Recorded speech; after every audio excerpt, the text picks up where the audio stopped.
Ito na po yung resulta na nilabas ng 2D Echo. Mga dilated po.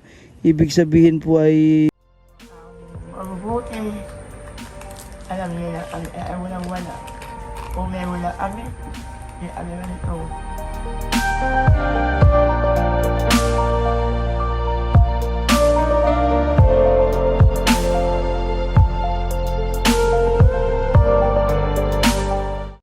kukunin na po natin yung result ng 2D Echo ng bata para malaman na po natin ano yung mga dapat bilhin gamot para po sa kanya dahil hindi po makapunta sila dito, hindi makabiyahe at wala po magbabantay dun sa kanilang trabaho dun po sa pinagtatrabahuhan nila.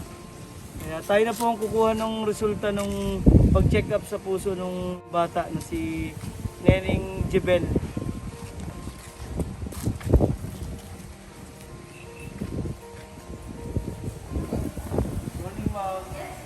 Kukunin lang po namin yung result ng Jebel Ulabe 2D Echo po. Si Sir De Las Reyes ay hindi na po. Si Sir Ian po ay kaalis lang po. Okay. Akal ko po muna ha. Sige po ma'am. Ano yung result? Sir, bali okay naman na siya. Ipiprint na lang.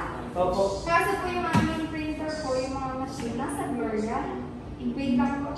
Sige po. Paano po kaya yun? Ate, pwede kasi yung kay patient Olabe na result.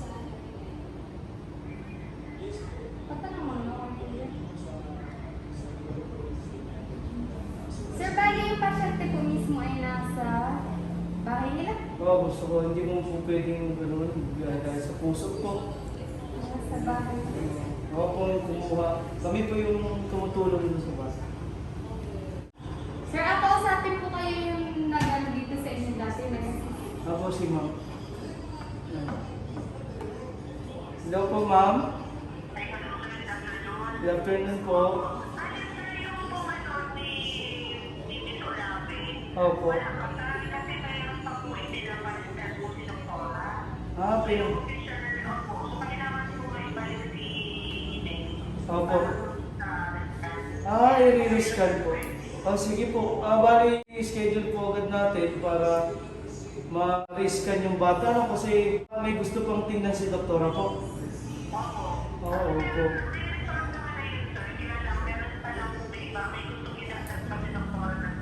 Opo. Para mas malaman kung anong mga findings. Opo. I-re-scan pala po yung bata. No?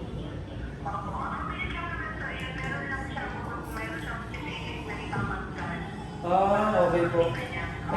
Pag ngayon pong hapon, pwede po kaya namin galin agad ngayon? Pwede po ngayon agad para... Or ano po? Opo.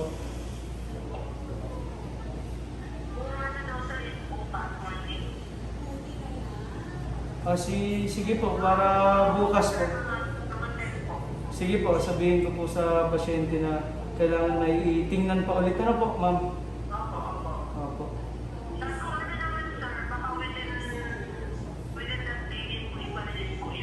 Result. Maraming salamat, ma'am. Salamat po. Thank you po sa info. Thank you po. Ayan, sige po ma'am, pupunta muna kami sa kanila para sabihin po yung dapat na gawin ulit.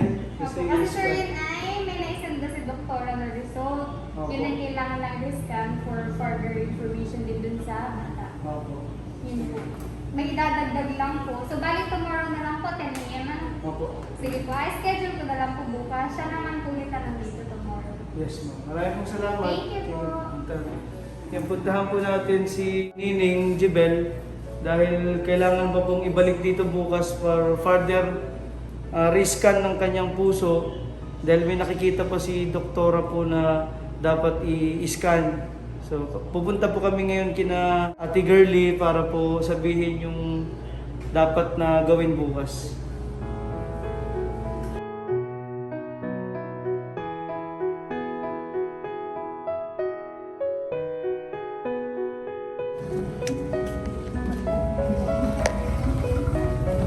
Magandang umaga po, ma'am. kami ngayon dito para ma-rescan yung puso po ni Lily. Ma'am, pwede ba namin malaman yung kanyang result dumating na findings? Ay, si Doktora po mag-explain. Si Doktora na po. Paano po i-explain ni Doktora po yun? Tanong na lang natin mamaya kay Ian. Mas alam po ni Sir. Sir Ian po. Opo. Para... Pero pwede naman na po siguro ngayon yung mismo result nun. Kasi para may titingnan lang po si Doktora na scan. Opo. Parang may idadagdag lang po siyang study para dun sa mismong result. Sige po. Hintayin na lang po natin. Ano? Pwede nyo na rin po unahin. Opo. Para malaman po namin lahat kung ano po yung nakita ni Doktora po sa kanyang puso. Tapos na po si Neneng i-scan. Ma'am, malalaman na po natin yung result. Iyan lang po namin kay Doktora. Okay, Doktora po. Kung may isend po ni Doktora yung Dahil po i-scan. nirescan po yung puso ni Neneng. Sige, bali ako na lang din po ang kukuha ng resulta. Ano po? Pwede naman siya. Pero yung prior to this scan, meron na pong result, di ba po? Meron na. Pwede po bang malaman yung unang diagnosis?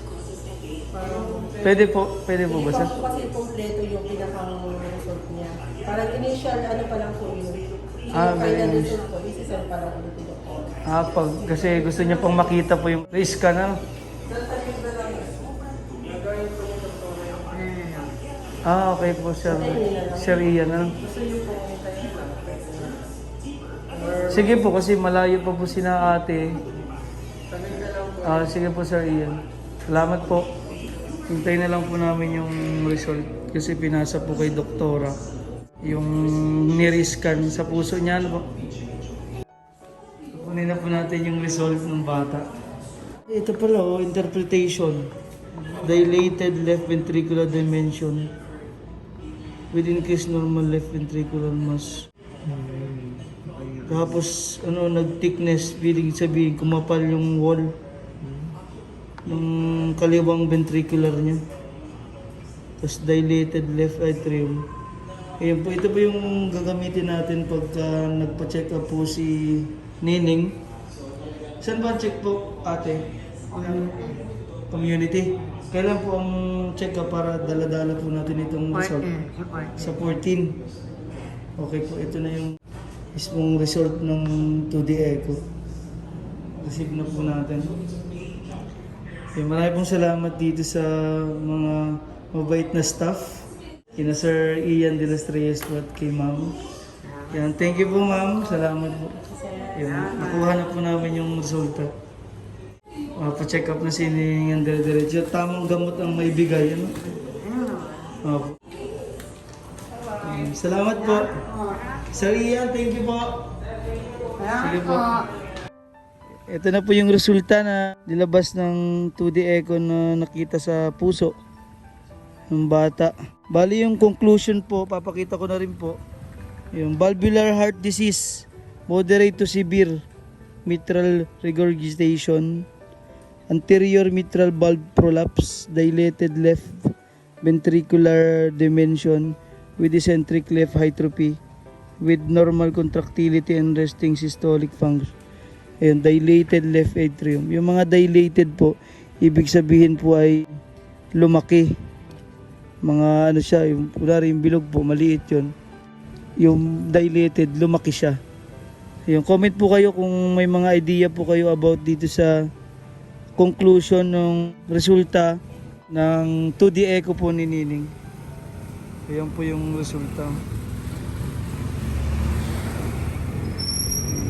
Tulungan niyo po kaming mag-comment po dito. Maraming salamat po.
po.